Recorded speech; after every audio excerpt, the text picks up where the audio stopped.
မေမေပြောက်ပြောက်ဖြစ်နေတဲ့ Premier League ကနာမည်ကြီးကစားသမား3ယောက်အားလုံးပဲမင်္ဂလာပါဒီတစ်ပတ် Premier League ပွဲစဉ်16ကတော့ထူးထူးခြားခြားပြောစရာတွေများခဲ့ပါတယ်။အုံးကိုတွေလည်းတော်တော်လေးများခဲ့ပါတယ်။ဆာလာကရေရိုနီရဲ့စံချိန်ကိုကြော်ခဲ့သလိုအာလင်းဟလန်ကလည်းစီယိုနယ်တိုရဲ့စံချိန်ကိုချိုးပြပြခဲ့ပါတယ်။ဒီကနေ့ဗီဒီယိုမှာတော့လူမသိသူမသိခြေစွမ်းကောင်းနေတဲ့ကစားသမားတွေတေကမှမေမေပြောက်ပြောက်ဖြစ်နေတဲ့ Premier League ကနာမည်ကြီးကစားသမား3ယောက်အကြောင်းကိုတင်ဆက်ပေးသွားမှာပါ။ပထမဆုံးတစ်ယောက်ကတော့ရှာကာပါအသက်33နှစ်အရွယ်ဆွစ်ဇာလန်အသင်းကောင်းဆောင် Granit Xhaka ကတော့ဒီယာဒီ Premier League ရဲ့အကောင်းဆုံးသောကစားသမားခေါ်ယူမှုတွေကတအိုးဖြစ်ချီးကျူးခံနေရပါတယ်။ဘောလုံးအားကစားဝါသနာရှင်ပရိသတ်များအတွက် iPad 989 5.3 လုံးမြင့်နဲ့ 1HP များကိုဝေချေးစိတ်ချတာနဲ့ Viber နံပါတ်399 558 911 Coalition မှာစော်ကားနိုင်ပါပြီဖြစ်ပါတယ်ခင်ဗျာ။တန်တဲ့အသင်းဖြစ်တဲ့ဆန်နလန်အသင်းကသူ့ကိုလေပါကူစင်အသင်းစီကနေခေါ်ယူခဲ့တာပါ။ရှာကာကပရီးမီးယားလိမှာအာဆင်နယ်အသင်းနဲ့တူကာလအတန်ကြာဖျက်ဆီးခဲ့တဲ့သူဖြစ်တာကြောင့်ဆန်နလန်ဟာသူ့ကိုအသင်းကောင်းဆောင်ရာထူးကိုပေးအပ်ခဲ့ပါတယ်။ရှာကာကလည်းသူဟာဒီအသင်းကိုဦးဆောင်ဖို့ထိုက်တန်တယ်ဆိုတာကိုခြေစွမ်းနဲ့သက်သေပြခဲ့ပါတယ်။ရှာကာက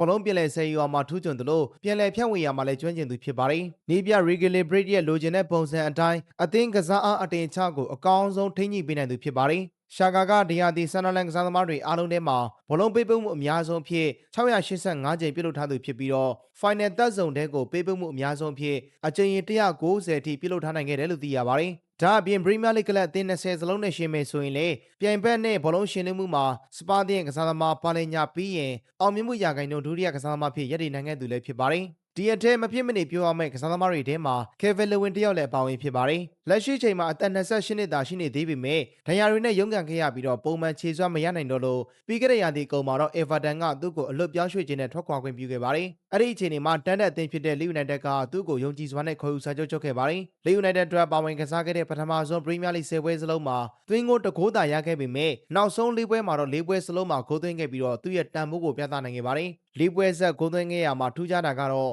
Man City, Liverpool နဲ့ Chelsea တို့လိုအသင်းတွေပါဝင်နေခဲ့တာပါပဲ။ဒါဟာသူ့ရဲ့ယုံကြည်မှုပိုင်းဆိုင်ရာကစားအားကောင်းသွားစေဖို့အထောက်အကူပြုမှာသိကြပါတယ်။ကေဗင်လိုဝင်ဟာသူ့ရဲ့ကစားသမားဘဝမှာ2020စက်တင်ဘာလနဲ့အောက်တိုဘာလအကြားမှာ Everton အသင်းအတွက်9ပွဲဆက်ဂိုးသွင်းပေးခဲ့ပူပါတယ်။ကေဗင်လိုဝင်အနေနဲ့လာမယ့်ပွဲစဉ်မှာဂိုးသွင်းနိုင်မယ်ဆိုရင်တော့ကစားသမားဘဝအကောင်းဆုံးမှတ်တမ်းကိုလိုက်မိမှာဖြစ်ပါတယ်။လက်ရှိမှာတော့ဒီယာဒီမှာသူ့ရဲ့သွင်းဂိုးဟာ9ဂိုးတိရှိနေခဲ့ပြီဖြစ်ပြီးဒီနွေမှာထိပ်သီးအသင်းတွေရဲ့မြင်မာတဲ့ပြောင်းရွှေ့ခြင်းတွေနဲ့ခေါ်ယူထားတဲ့တိုက်စစ်မှုတွေဖြစ်ကြတဲ့အာဆင်နယ်အသင်းရဲ့ Gyökeres 4ဂိုး Chelsea အသင်းရဲ့ João Pedro 4ဂိုး Man U အသင်းရဲ့ Sesko 2ဂိုးနဲ့ Liverpool အသင်းရဲ့ Isak 2ဂိုးတို့ထက်ကိုပုံများများနေခဲ့တာလည်းဖြစ်ပါတယ်။နောက်ဆုံးပိတ်အိတ်နဲ့လွယ်ပြောရမှာကတော့ Henderson ရဲ့အကြောင်းပါ။ Bradford အသင်းရဲ့ကွင်းလယ်လူ Jordan Henderson ကတော့ပြီးခဲ့တဲ့ညမှာကစားခဲ့တဲ့ Leeds United အသင်းနဲ့ပွဲစဉ်မှာဂိုးသွင်းယူနိုင်ခဲ့ပြီးတော့သူ့ရဲ့ Liverpool အသင်းပေါ်ဟောင်း Diego Jota ကိုဂုဏ်ပြုပြီးတော့အောင်ပွဲခံသွားခဲ့ပါတယ်။ Jota ဟာပြီးခဲ့တဲ့ဇူလိုင်လတုန်းကသူ့ရဲ့ညီဖြစ်သူနဲ့အတူကားမတော်တဆမှုကြောင့်ကွယ်လွန်သွားခဲ့တာပါ။ Henderson က Jota နဲ့ Liverpool အသင်းမှာ89ပွဲအထိတွဲဖက်ကစားခဲ့ကြတဲ့သူတွေဖြစ်ပါတယ်။ဒီသွင်းဂိုးဟာ Henderson အတွက်ကတော့2021ခုနှစ်ဒီဇင်ဘာလနောက်ပိုင်း Premier League မှာသွင်းယူနိုင်ခဲ့တဲ့ပထမဆုံးသွင်းဂိုးလည်းဖြစ်လာခဲ့ပါတယ်။ဂိုးသွင်းပြီးချိန်မှာတော့ Jota ရဲ့အောင်ပွဲခံဖြစ်တဲ့